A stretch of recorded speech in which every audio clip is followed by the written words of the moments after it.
नमस्कार दोस्तों, आज हम आपको सोमवती अमावस्या के बारे में बताते हैं। जो अमावस्या सोमवार के दिन आती है उसे सोमवती अमावस्या का दिन कहा जाता है। यह बहुत दुर्लभ अमावस्या है जिसके लिए पांडव जीवन भर तरसते रहे। इस दिन शिव पूजा और पीपल पूजा का विशेष महत्व रहता है। सोमवती अमावस्या के दिन सुनी जाने वाली कहानी इस प्रकार से है। एक साहूकार था, उसके 7 बेटे, बहू और एक बेटी थी। साहूकार के यहाँ एक जोगी भिक्षा मांगने आता था। वह जोगी बहुओं से तो भिक्षा ले लेता पर उनकी बेटी से भिक्षा नहीं लेता था। इसका कारण उस बेटी का अभाग होना बताया था। इस बात से दुखी वो कन्या बहुत कमजोर हो गई। बेटी ने यह दुखद वेदना अपनी माँ को बताई कि जोगी ने उसे मनहूस और अभागा बताया है। अगले दिन जब जोगी फिर से भिक्षा मांगने आया तब माँ ने भिक्षा दी और अपनी कन्या के भाग्य जगाने का उपाय पूछा। जोगी ने बताया कि उपाय बहुत कठिन है। तब जोगी बोला कि 7 समुंदर पार एक शोभा दोबन रहती है, वह सोमवती अमावस्या का व्रत करती है, वो ही इसे सुहाग दे सकती है। अन्यथा जब इसकी शादी होगी तब इसके पति को फेरों में सांप काट लेगा और ये विधवा हो जाएगी। इतना सुनना था कि वह उठी और अपने बेटों को ये बात बताई और साथ चलकर शोभा दोबन को ढूंढने के लिए कहा। सबने एक एक कर मना कर दिया तो वह अपनी बेटी को लेकर चल पड़ी शोभा दोबन को ढूंढने। चलते चलते वे समुद्र के किनारे तक आ पहुंची और सोचने लगी कि अब आगे कैसे चले। इतना विशाल समुद्र कैसे पार करे। वहाँ एक बड़का पेड़ था, वहीं दोनों माँ बेटी बैठ गई। उस पेड़ के ऊपर एक हंस का जोड़ा रहता था और नीचे पेड़ की जड़ में एक सांप रहता था। जब हंस का जोड़ा दाना चुगने जाता तो सांप हंस के बच्चों को खा जाता था।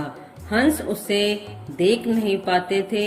उस दिन भी सांप हंस के बच्चों को खाने के लिए पेड़ पर चढ़ रहा था कि हंस के बच्चों की आवाज सुनकर माँ बेटी ने देखा कि सांप हंस के बच्चों को खाने जा रहा है, तो उन्होंने सांप को मार दिया।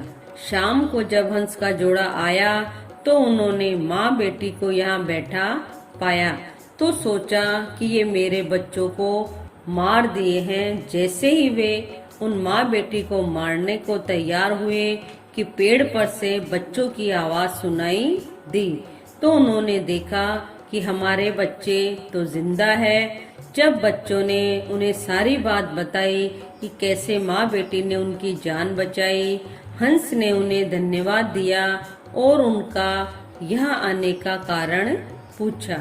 माँ ने सारी बात बताई और बोली कि हम यहाँ तक तो आ गए पर समझ में नहीं आ रहा कि आगे कैसे जाए। तब हंस बोला कि आप हमारे ऊपर बैठ जाओ, हम आपको समुद्र पार पहुंचा देते हैं। इस तरह दोनों समुद्र पार पहुंच गए। उसने शोभा दोबन का घर ढूंढ लिया। अब वह सवेरे जल्दी उठकर शोभा दोबन के घर का सारा काम करने लगी। खाना बनाना, झाड़ू पोछा, पानी भरना, कपड़े धोना। शोभा दोबन के 7 बेटे बहू थे। उसकी बहू बहुत कामचोर थी। काम को लेकर वे आपस में बहुत झगड़ा करती थी। लेकिन इधर कुछ दिनों से शोभा दोबन देख रही थी कि वे सब बिना झगड़ा किए सारा काम कर लेती है। एक दिन उसने बहुओं से पूछा कि क्या बात है, आजकल तुम सब मिलकर खुशी खुशी सारा काम कर लेती हो और झगड़ा भी नहीं करती हो। इस पर उसकी सब बहुओं ने मना कर दिया कि हम तो बहुत दिनों से काम करते ही नहीं है। तब उसने सोचा कि जब मेरी बहुएं काम नहीं करती तो फिर कौन है जो मेरे घर का काम करता है, ये तो मालूम करना होगा। दूसरे दिन जब सुबह जल्दी उठी और उसने देखा कि एक औरत और एक लड़की घर का सारा काम करके वापस जा रही है तो उसने उन दोनों को रोका और पूछा कि तुम कौन हो और मेरे घर का काम क्यों कर रही हो। तब साहूकारनी ने बताया कि मेरी लड़की है लेकिन इसके भाग्य में सुहाग नहीं है और तुम सोमवती अमावस का व्रत व पूजा करती हो। एक तुम ही हो जो मेरी बेटी को सुहाग दे सकती हो, इसलिए हम तेरे घर का सारा काम करते हैं। इस पर शोभा धोबन ने कहा कि ठीक है, तुमने इतने दिन मेरे घर का काम किया, मैं तेरी बेटी को सुहाग जरूर दूंगी। जब तेरी बेटी की शादी तय हो जाए तो उसके पीले चावल समुद्र में डाल देना, मैं शादी में पहुंच जाऊंगी। दोनों माँ बेटी अपने घर आ गई। जब लड़की की शादी तय हुई तो माँ ने समुद्र में पीले चावल डाल दिए। शोभा धोबन जब अपने घर से रवाना होने लगी तो बोली कि मेरे जाने के बाद यदि घर में कुछ भी टूटता फूटता है उसे जैसा हो वैसा ही रहने देना, मेरे आने तक तुम लोग कुछ भी मत करना। अपने घर वालों को ये हिदायत देकर वह साहूकार की बेटी की शादी में शामिल होने के लिए रवाना हो गई। जब साहूकार की बेटी के फेरे हो रहे थे तब सांप ने दूल्हे को डस लिया। अब सब रोने धोने लगे। तब लड़की की माँ ने शोभा धोबन से कहा कि आज के दिन के लिए मैंने तेरे यहाँ काम किया था ताकि तू मेरी बेटी को आज सुहाग दे सके। शोभा धोबन ने कहा कि तू चिंता मत कर। वह उठी, दूल्हे के पास गई और अपनी मांग में से सिंदूर लिया, आंख में से काजल और छोटी अंगुली से मेहंदी व दूल्हे के छींटे दिए और बोली कि आज तक मैंने जो सोमवती अमावस की उसका फल साहूकार की बेटी को जाना और आगे जो करूँ वह मेरे धोबी को जाना। उसके ऐसे करते ही दूल्हा ठीक हो गया।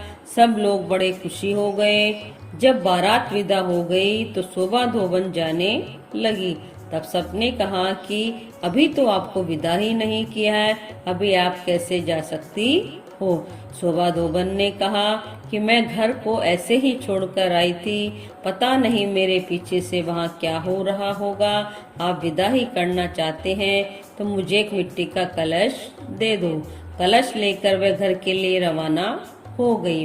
रास्ते में सोमवती अमावस आई तो उसने कलश के 108 टुकड़े किए, पीपल की पूजा की और परिक्रमा करके बोली, भगवान आज से पहले जो अमावस्या की उसका फल साहूकार की बेटी को देना, आज जो मैंने अमावस की उसका फल मेरे पति को देना। फिर कलश के टुकड़ों को गड्ढा खोदकर गाड़ दिया और घर के लिए चल दी। उधर घर पर उसका धोबी मर गया।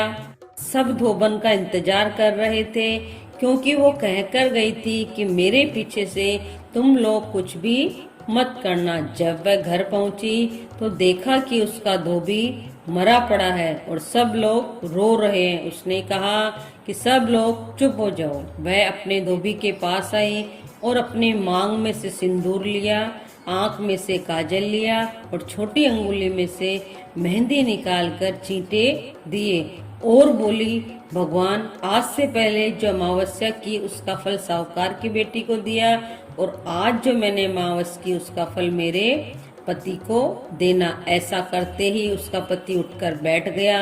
इतने में ब्राह्मण आया और बोला, जजमान अमावस्या का दान दो। धोबन बोली कि मैं तो पीपल के पेड़ के पास ही गाड़ आई, वहाँ से निकाल लो। ब्राह्मण ने वहाँ जाकर देखा तो सोने की 108 मोहरें हो गई। पूरे गांव में ढिंढोरा पिटवा दिया कि सोमवती अमावस का व्रत पूजा करे व दान दे।